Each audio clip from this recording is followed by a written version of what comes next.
He handed me the small blue box wrapped in about 2 weeks before our 10th anniversary, smiling in a way I hadn't seen from him in years, and said, "I thought it'd be fun to finally find out where your ancestors actually came from." I unwrapped it in our kitchen, genuinely touched, genuinely surprised, because Marcus wasn't a man who planned things 2 weeks in advance, let alone thought of a gift this thoughtful on his own. I spit into the little tube that same night, sealed it, and mailed it the next morning on my way to work, and for 6 weeks I barely thought about it again, until the notification finally came through on my phone that my results were ready to view.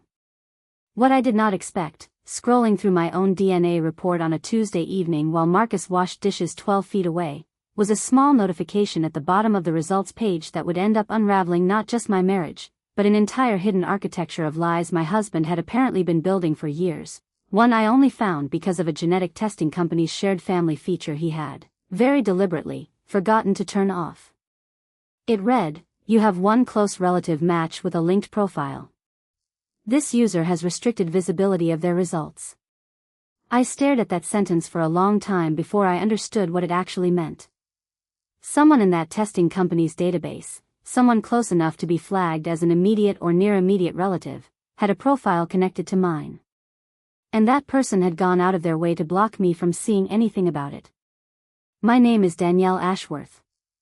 I'm 41 years old, and the night I discovered that hidden profile is the night I finally understood that the man who gave me that DNA kit as a loving anniversary gift had spent years hiding something considerably larger than a bad credit score or a secret bank account. He'd been hiding an entire second family. And somehow, impossibly, he'd been careless enough to leave the one thread that would eventually unravel all of it sitting right there in my own account, waiting for me to pull it. I work as a hospital risk management coordinator outside Portland, Oregon, a job that has spent the last 15 years training me to do exactly one thing extremely well: notice inconsistencies before they become catastrophes. Incident reports that don't quite line up. Documentation that's technically complete but somehow doesn't tell the full story. I've built a career on the principle that the truth is rarely hidden entirely, it's simply buried under details nobody thought to check closely enough. I never imagined I'd need those exact instincts inside my own marriage, sitting at my kitchen table on an ordinary Tuesday evening, staring at a notification that made no sense on its surface but that some old, careful part of my brain immediately recognized as significant. Marcus and I had been married for 10 years, together for 12, and until that night I would have told you, without hesitation, that I knew this man completely, his coffee order, the specific way he cleared his throat before delivering bad news at work, the small, private worry lines that appeared on his forehead whenever his mother called. I had built an entire decade of my life around the belief that whatever else Marcus was, he was honest with me. That belief did not survive the rest of that evening. I didn't say anything to him that night. I want to be honest about why, because I think it matters. It wasn't calculation, not yet, it was simple disbelief, the kind that makes you doubt your own reading comprehension before you doubt the person you've shared a bed with for a decade.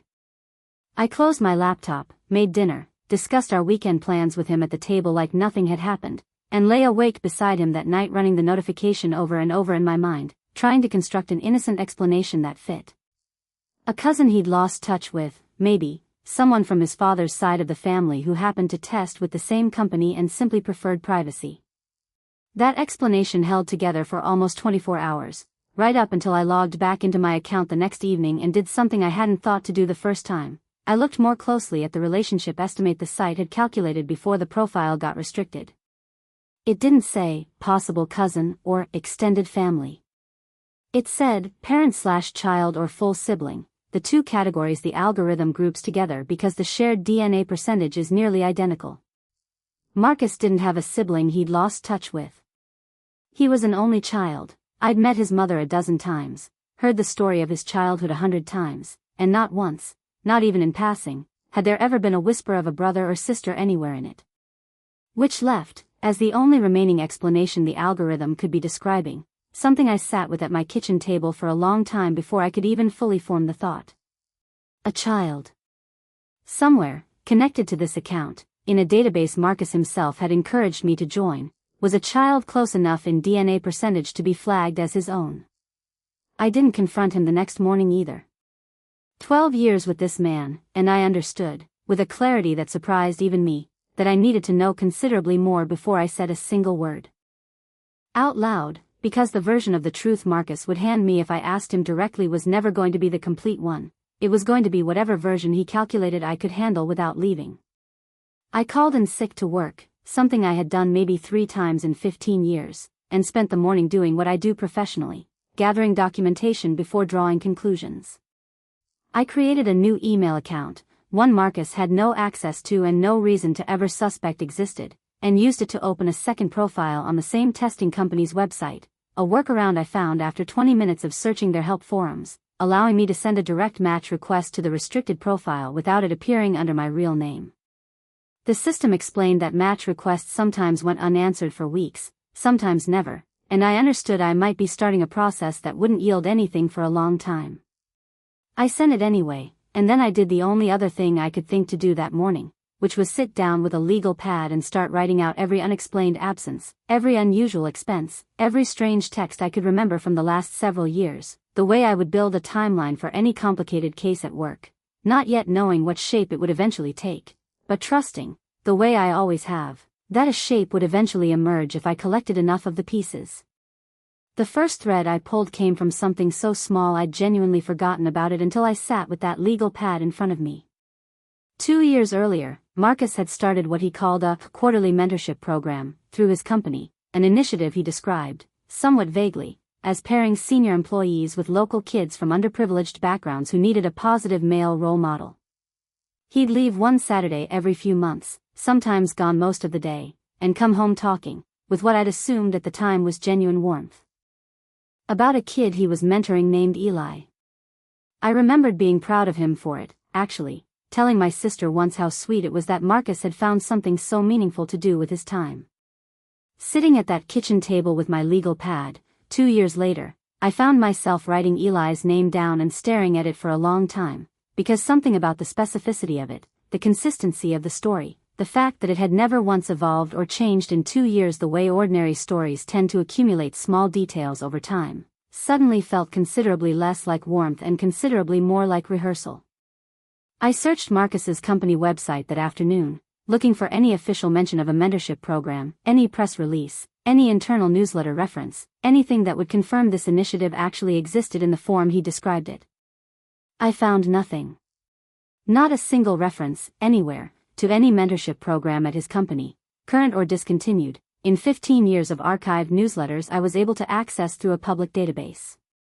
I sat with that discovery for the rest of the afternoon, feeling something shift permanently in how I understood the last 2 years of quiet Saturday absences I had never once questioned, because I had trusted the story completely, the way you trust something you have absolutely no reason yet to doubt. That evening, when Marcus came home from work and asked, casually, what I'd done with my day, I told him I'd had a slow one, running errands, nothing interesting, and I watched his face for any flicker of suspicion, finding none, which told me something important in itself. Whatever careful management Marcus had been doing to keep his story consistent for 2 years, he clearly believed it was working flawlessly, believed I had absolutely no reason to be looking any closer than I ever had before. That belief, I understood sitting across from him at dinner that night, was about to become the single biggest advantage I had. Over the following 2 weeks, while Marcus continued moving through our life with his usual easy, unbothered confidence, I built out a considerably more complete picture using the same methodical approach I bring to every complicated case at work. I requested copies of our joint credit card statements going back 3 years, something I technically had every right to do as a co-account holder but had simply never bothered with before, because I had never had a reason to distrust the ordinary, unremarkable pattern of our shared finances.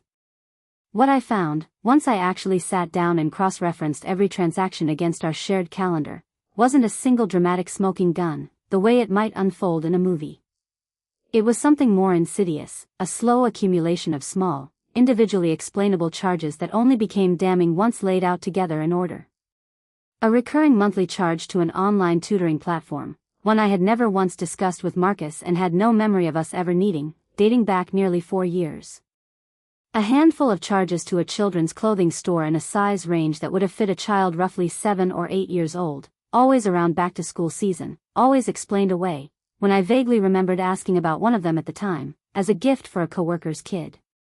A payment, twice yearly, to a family dental practice located almost 40 minutes from our house, in a town neither of us had any obvious reason to have any connection to at all.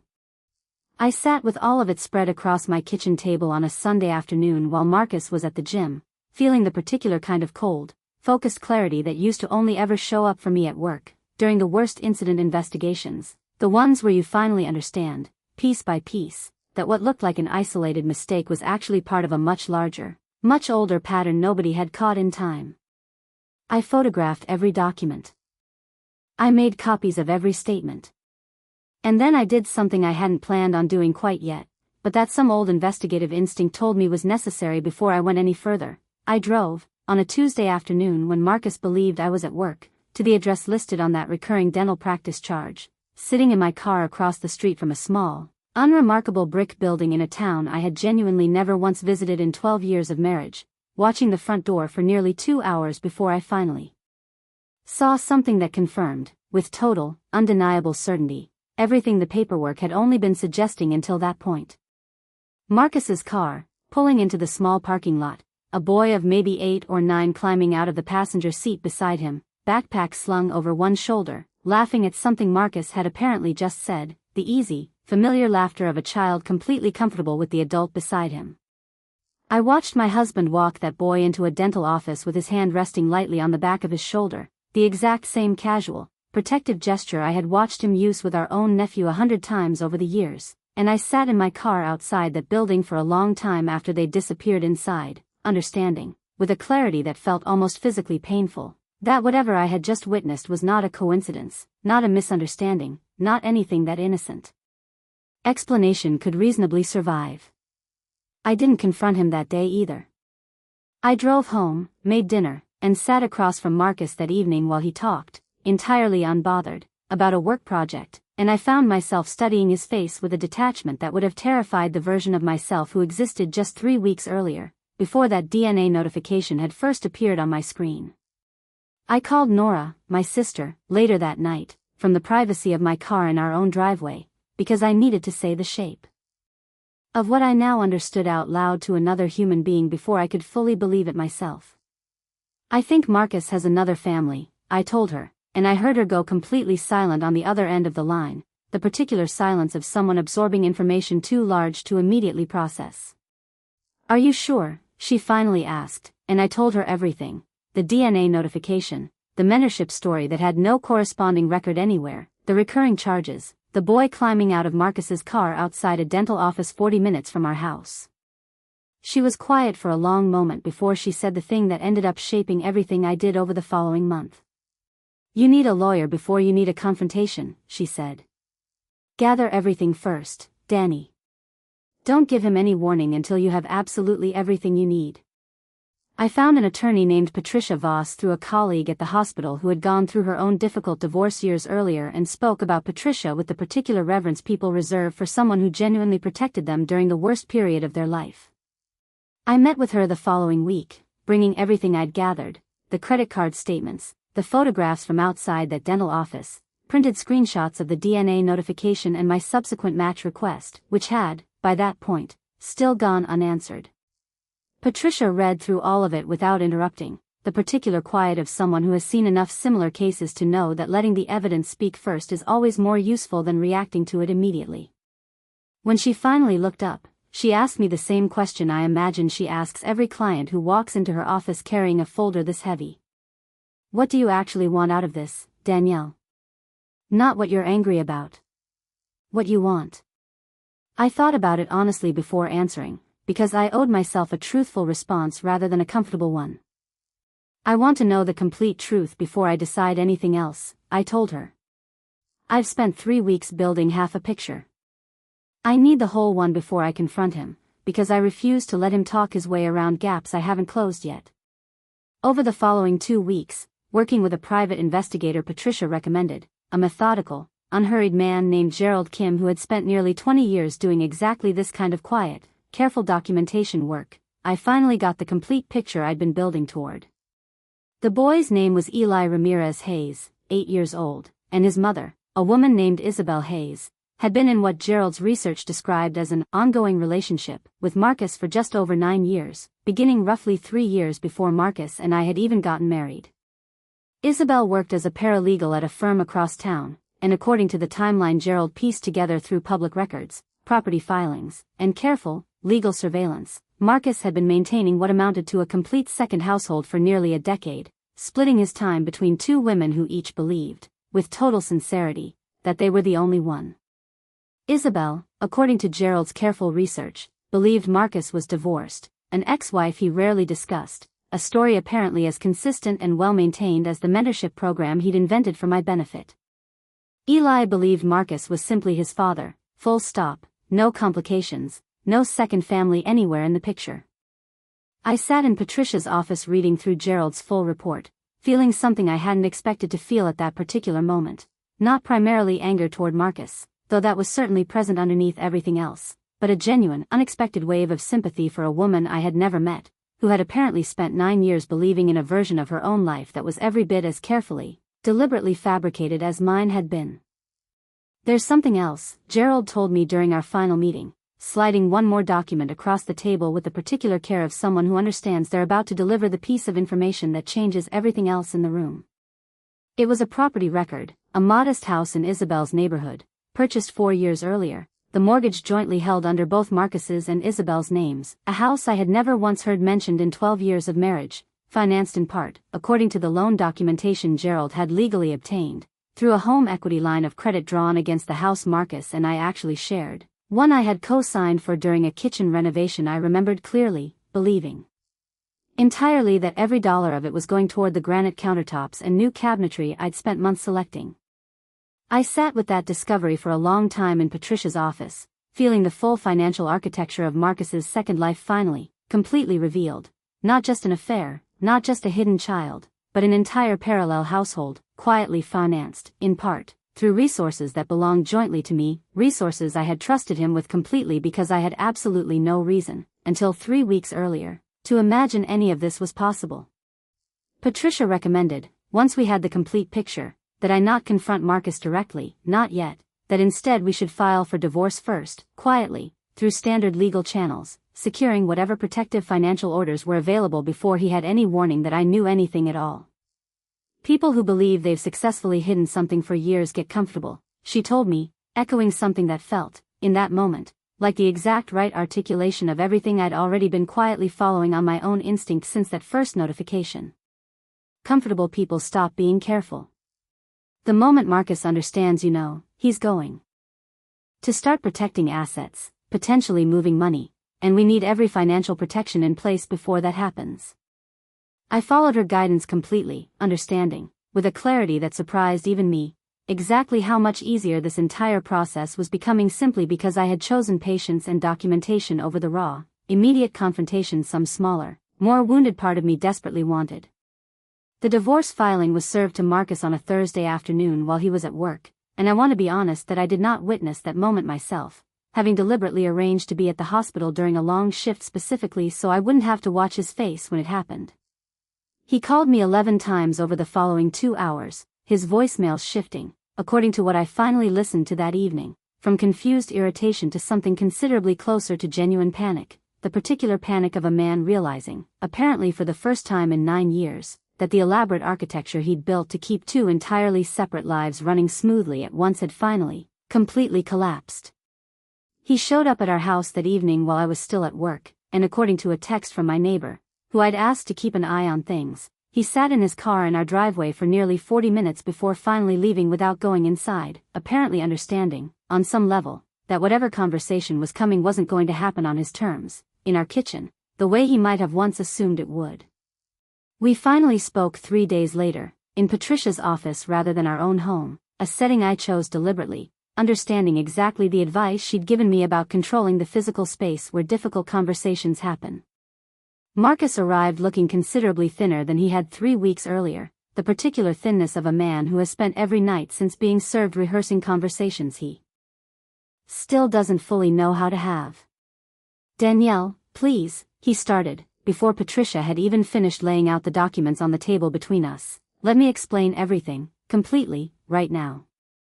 I looked at him for a long moment, at the specific desperation in his face, the kind that only appears once a person understands the story they've been managing for years has finally, entirely slipped out of their control. "You've had 9 years to explain it," I told him, my voice steadier than I expected given the magnitude of what I was actually saying.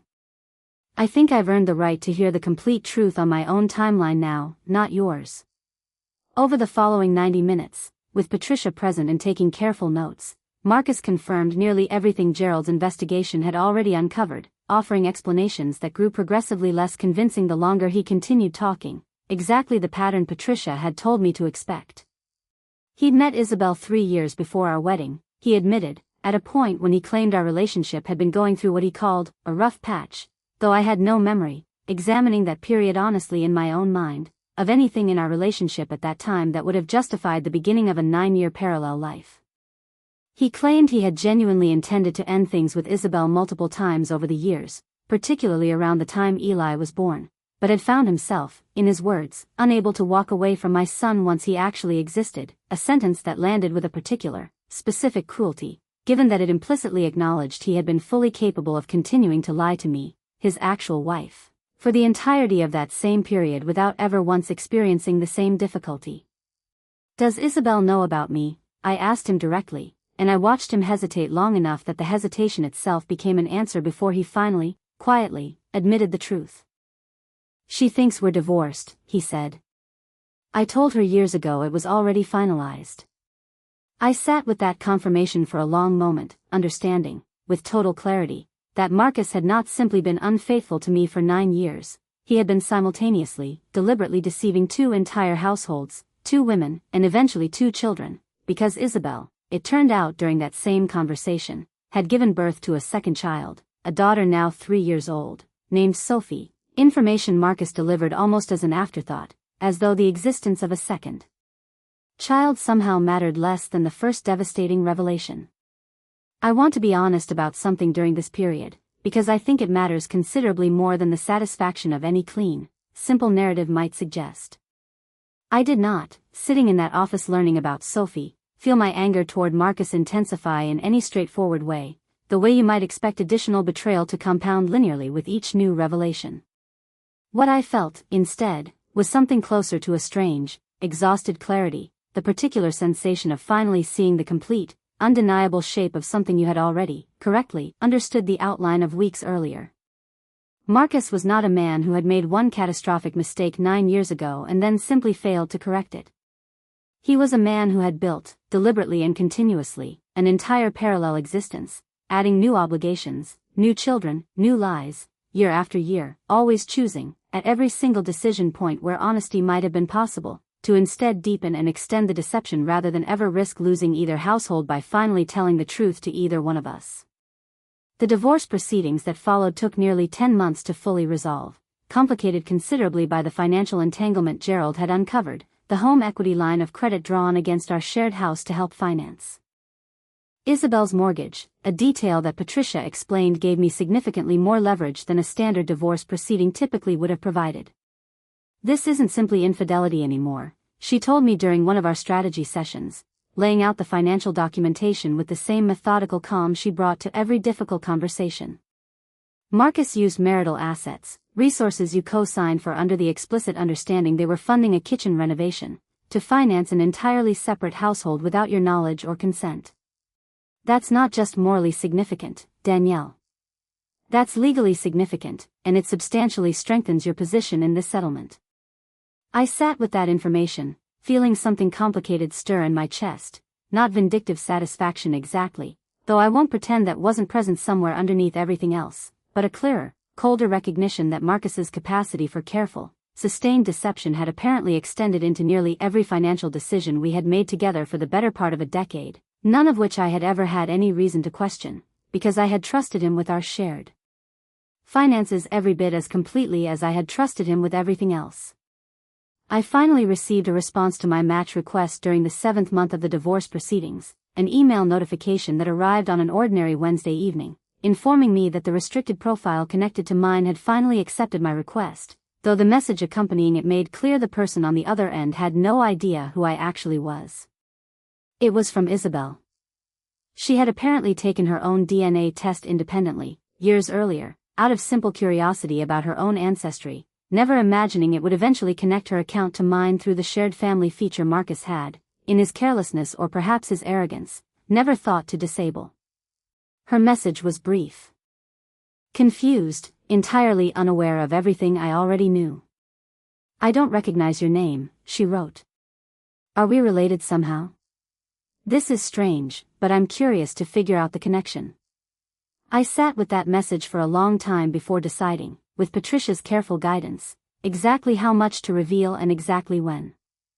I understood, reading Isabel's confused, entirely innocent message, that whatever came next in this story wasn't only about Marcus and me anymore.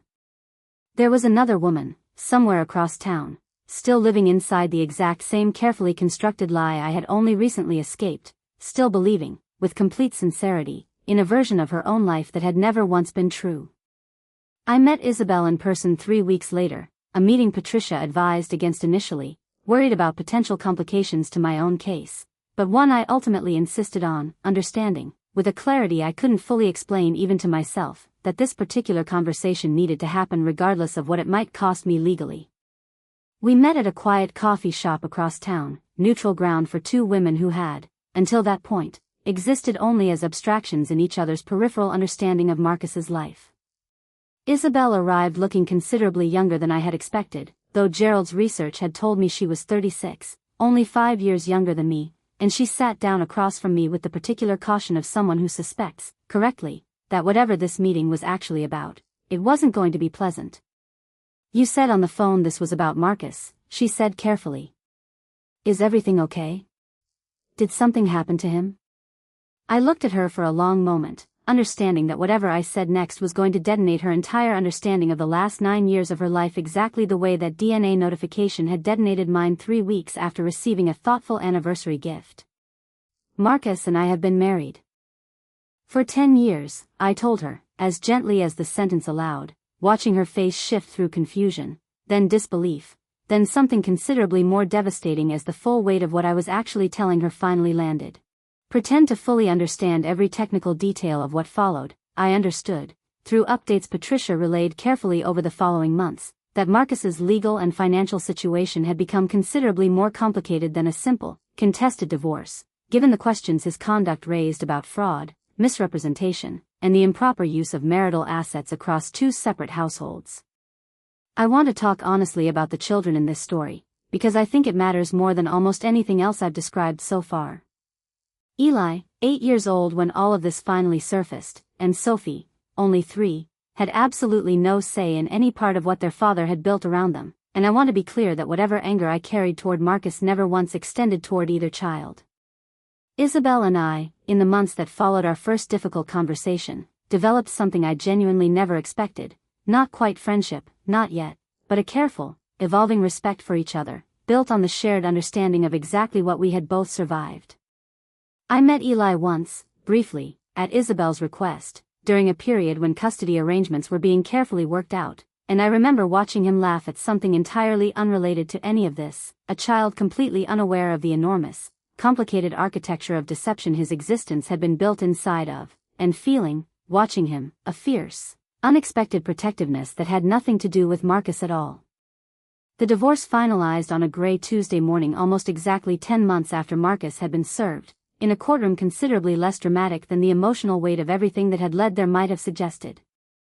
I received, as part of the settlement, full ownership of the house Marcus and I had shared, along with a significant portion of retirement assets that Patricia's team had successfully argued should account for the years of marital resources improperly redirected toward Isabel's household. Marcus, for his part, left that courtroom having lost considerably more than a marriage. His standing at work had already begun eroding once certain aspects of the financial misconduct became impossible to fully contain, colleagues quietly distancing themselves from a man whose personal life had apparently required nearly a decade of increasingly complicated deception to sustain. I moved through the following year rebuilding a life that finally, completely belonged to me, no careful management of anyone else's secrets, no unexplained absences to quietly accept without question. I stayed in touch with Isabel sporadically, mostly through brief messages checking in on each other, Two women who had emerged from the same impossible situation with a clarity neither of us had possessed 9 years earlier.